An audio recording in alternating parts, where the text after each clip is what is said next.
پتا۔ مصر کے بادشاہ نے اپنی بیٹی نکاح میں دی، واپس آئے، اولاد کوئی نہیں، 2 بیویاں، 86 برس کی عمر ہو گئی، مانگتے مانگتے مانگتے 7 سال کی دعاؤں کے بعد اللہ نے ایک بیٹا دیا، اسماعیل۔ وہ ابھی چند دن کے تھے، اللہ کی طرف سے شرع ہوا، لے کے نکل، کدھر؟ جبرائیل آئے، کہنے لگے اللہ کا حکم ہے، جیسا ہم کہہ رہے ہیں ویسے کرو، لے جاؤ۔ کہاں لے جاؤ؟ کہا کہ جہاں ہم کہیں وہاں لے جاؤ۔ زندگی میں پہلی دفعہ، کائنات کی زندگی میں پہلی دفعہ حضرت جبرائیل انسانی شکل میں اٹھ پر آئے، آگے جبرائیل علیہ السلام، پیچھے ابراہیم علیہ السلام، بچہ بیگم، حاضرہ کی عمر 20-22 سال، چلو سارا سے بیٹا ہوتا، وہ بھی 80 سال کی ہو چکی تھی۔ ایک عورت جو زندگی گزار چکی ہے اسے جدا کرنا آسان تھا، حاضرہ شہزادی 20-22 سال عمر، چلتے چلتے ہفتے لگے، مہینے لگے، پتہ نہیں، اللہ جانتا ہے۔ جب مکہ کی وادی میں پہنچے تو نہ انسان ہے، نہ پانی ہے، نہ درخت ہے، نہ سایہ ہے، نہ پھل ہے، کچھ بھی نہیں ہے، بس 2 پہاڑ ہے، صفا مروہ۔ تب جبرائیل نے کہا انہیں یہاں چھوڑ دو اور واپس چلو۔ جب ابراہیم علیہ السلام کو آگ میں ڈالا گیا تو ایک لفظ نہیں بولے تھے، ایک طرف ہوا کا فرشتہ، ایک طرف پانی کا فرشتہ، دونوں نے کہا کیا ہم آپ کی مدد کریں؟ تو دونوں سے کہا مجھے تمہاری مدد کی ضرورت نہیں ہے۔ اور جب آگ میں ڈالا گیا تو ایک لفظ نہیں بولے تھے، اور جب چھوڑ کر جانے کا وقت آ گیا تو کہنے لگے انہیں یہاں کیسے چھوڑ دوں، یہاں تو نہ انسان ہے نہ پانی ہے، کیسے چھوڑ دوں؟ جبرائیل نے کہا اس بچے کی پشت سے آخری نبی تشریف لائیں گے، کوئی وادیوں میں تشریف لائیں گے، ٹھیک ہے چھوڑ دو۔ حاضرہ تو بھی نہیں ہے نا، وہ تو شہزادی ہے۔ جب واپس چلے تو اس نے کہنا شروع کر دیا یہ کیا مجھ کو چھوڑ کر جا رہے ہو؟ امر خاموش، جواب نہیں۔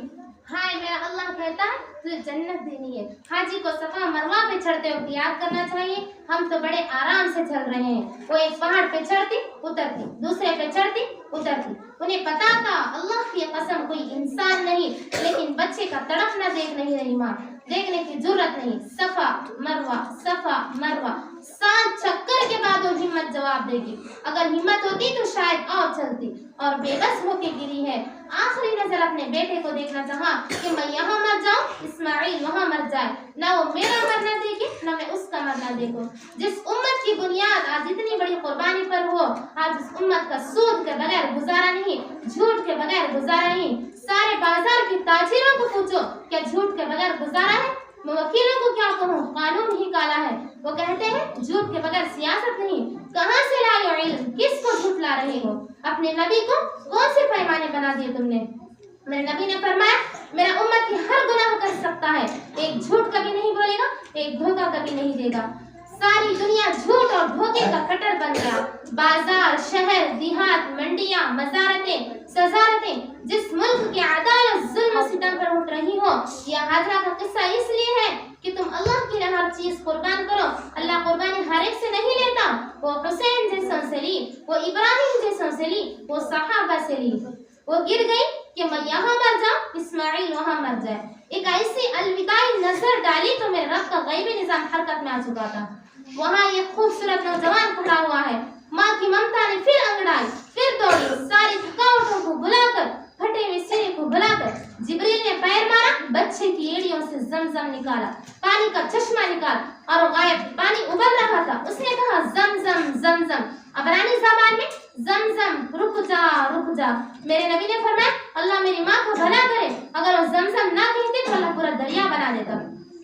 کنویں کے پانی بیچ میں کھڑا ہے تو مینڈک پیدا ہو جاتے ہیں، مچھر پیدا ہو جاتے ہیں، کیڑے پیدا ہو جاتے ہیں، گھاس نکل آتی ہے، لیکن ساری دنیا میں جا کے دیکھو واحد زمزم کا کنواں ہے جس میں مینڈک پیدا نہیں ہوتے، مچھر پیدا نہیں ہوتے، کیڑے پیدا نہیں ہوتے۔